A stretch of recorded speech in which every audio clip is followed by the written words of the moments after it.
Mismong si Christopher Mina ang nagkumpirma na sila ang kinasuhan ng cyber libel ng mga magulang ni Sara Labati na sina Esther Labati at Abdel Labati. Matatandaan na February 29 na mag-post si Esther ng larawan nila mag-asawa na kung saan nasa tapat ang mga ito ng DOJ. Ayon pa sa caption noon ni Esther, ay yun daw ang unang beses na makapunta sila ng DOJ kahit na taga-Pilipinas naman daw siya.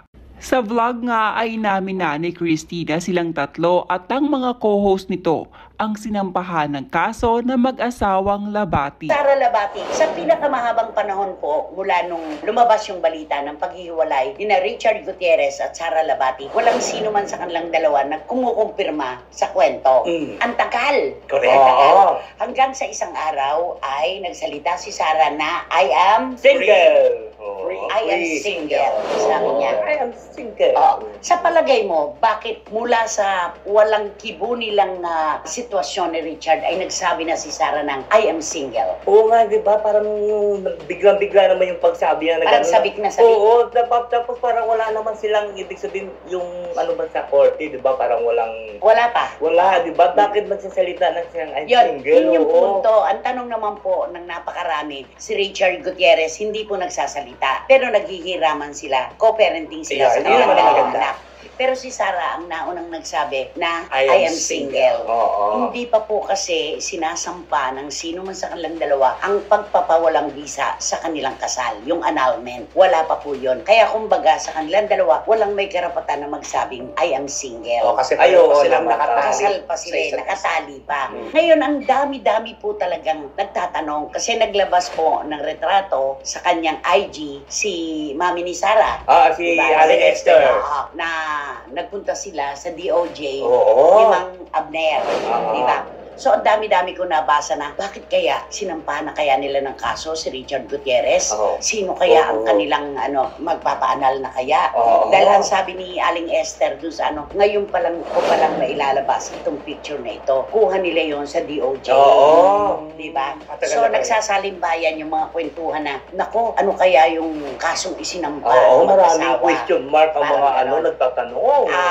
Marami pong nanguhula. Total sa kanya na rin naman po ito nanggaling. Kami na po ang kukumpirma. Kami pong tatlo ang idinimanda ng cyber libel ng mag-asawang Abner at Esther Labati. Kami pong tatlo. At hindi na po namin idedetalye pa ang mga dahilan kung bakit. Kasi ang abogado na po namin, sina Attorney Ferdy Topacio at Attorney Ralph Andrada. Andrada ang nakakaalam po ng mga detalye nito. Nagkaharap na po kami ng minsan ni Aling Esther at may mga susunod pa po. At naging maayos po ang aming pagkikita sa piskalya ng Quezon City. Kami po yun. Huwag na po kayo manghula na baka may isinampa sila laban kay Richard Gutierrez. Kami po ang sinampahan nila ng kasong cyber libel. O baka naman laban kay Tita Annabel Rama, di ba? Huwag po kayong mag-isip ng ibang mga dahilan at magturo ng ibang tao. Kami pong tatlo ang kinasuhan nila ng cyber libel. Ayun. Lang ngayon sa piskalya. Ay, oo, grabe. Dahil ako naman po ay hindi na bago sa akin itong senaryong ito. Dati nakapapasok ka sa loob ng Diretso. room ng piskal. Hindi ka na masyado mabibilat Oo, doon. titingnan mo na lang sa listahan Kung anong room yung, ka. hindi, yung pangalan mo, kung anong number ka. Okay. Kung number 5 ka, maghihintay ka. Ngayon, iba na po pala. Nasa labas po talaga yung mga nagdedemanda at yung mga dinidemanda. May microphone na po. Yes, ina-announce. Pina-announce na po. Meron ng Cristinelli Salazar Fermin Romel Chica Wendell Alvarez. versus Esther Labat. Labati. ayun, saka pala ganun na po pala ngayon. May mikropono na po talaga. Oo, kaya di ba nung pagdating natin din sabi ng ng yung nagpaparada ng mga mamagantay lang kayo diyan kasi tatabagin yung pangalan. Oo, sa dami ng mga akusado. Hintay talaga tayo. Tapos pagpasok namin, may showbiz now na pala dito.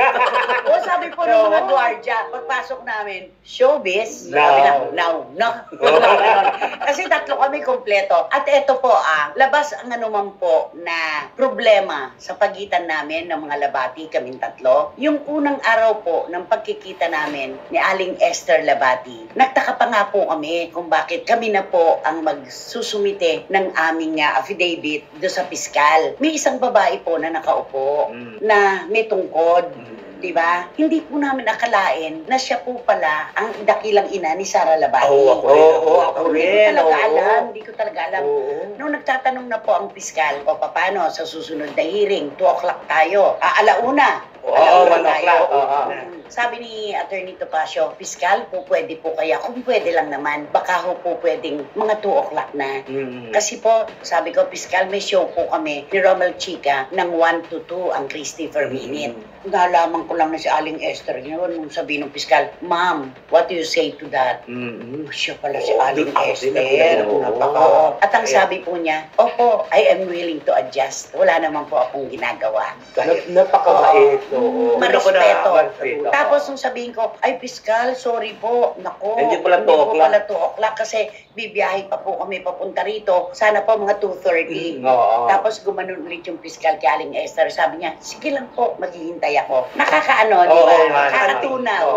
Nakakatunaw. At yun naman po ay inilalabas natin yung kasong isinampa sa atin. Pero ang ganda-ganda kasi nung ating pagduduop. Yes, sa sama. piskalya, diba? Oo, kasi di ba Yun. kung minsan may makita, siya ang nagdidemanda, di ba? Siya ang mataray. Kasi Kung iba lang yun, Oo. ay hindi, piskal, kung ano po yung oras, doon po kami dapat sumunod. Oo, tama. Dapat Yun yun. nga yung pinag-uusapan natin, di ba? Nakakabait. At mabait. Sa oras pa lang Sa yun, oras ha? pa lang yun, na first time natin namin.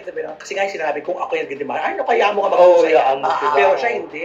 At pakialam namin kung may show kayo. Oo. Siyempre po, hindi namin iiwanan dito sa aming pagtatapat sa inyo tungkol sa demandang ito, si Tita Annabel Ramos. Kami po ay nagpapasalamat dahil kami ni Tita Annabel ay nagkaroon po ng problema na tumagal na 15 taon. Pero ngayon ko po masasabi, si Tita Annabel Rama po ay hindi nang iiwan sa gitna ng laban. Hanggang doon lang po kami. Tama. Hindi nang iiwan sa gitna ng laban si Tito Eddie Gutierrez at si Tita Annabel Rama. Maraming salamat po sa pangunawa sa amin. Ayun. Yun. Yung mga detalye po, nasa piskalya na, hintayin na lang po natin kung mahahanapan ng merito ng piskal yung isinampang cyber libel laban sa amin. Yun na lang yun.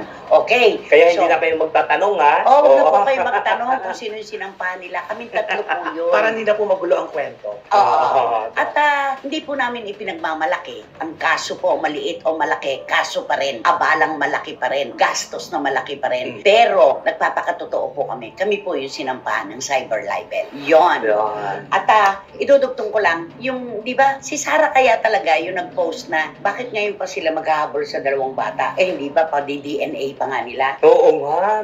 Ako hindi ako naniniwala na... Walang ganun, di ba? Wala. Parang hindi ako naniniwala na yan ay sinabi ni Sara at lalong hindi ako naniniwala na nanggaling sa mga Gutierrez na ipa-DNA test nila yung 2 anak ni Richard at ni Sara. Tama. Mahal na mga Gutierrez itong 2 bata para pagdudahan pa nila. Correct. Diba? At kung saan na tayong gumawa pa ng ibang mga kwento Oo. na lalo natin pinayayabong ang away ng 2 Tama. At saka Yun. sinabi rin mismo yan ni Tita Annabel Rama, di ba, na hindi nila ipatiin. Oo, mahal na mahal. Oo. Mahal na mahal ko yung mga apo ko. Sabi niya, Sabi kaming niya, lahat. oo. Yun. O yun lang po, mga kachika. Alam niyo na po, na pag napunta kayo sa piskalya ngayon, may microphone. Announce. Naloka talaga pag yung araw. Nakakaloka, no? Iba na talaga ang takbo Oo. ng panahon. Climate change. Tama. Siyempre, Okay. ikaw, sa mga ganyan case. Sanay na ako. PhD ka na, di ba? Kung Oo. ano ka, di ba? Oo. Doctorate ka na yung sa mga ganyan. Mm. Kung naloka ka doon sa announcement na yun, ha? First time. First time, di ba? First time talaga. Oo. Oo.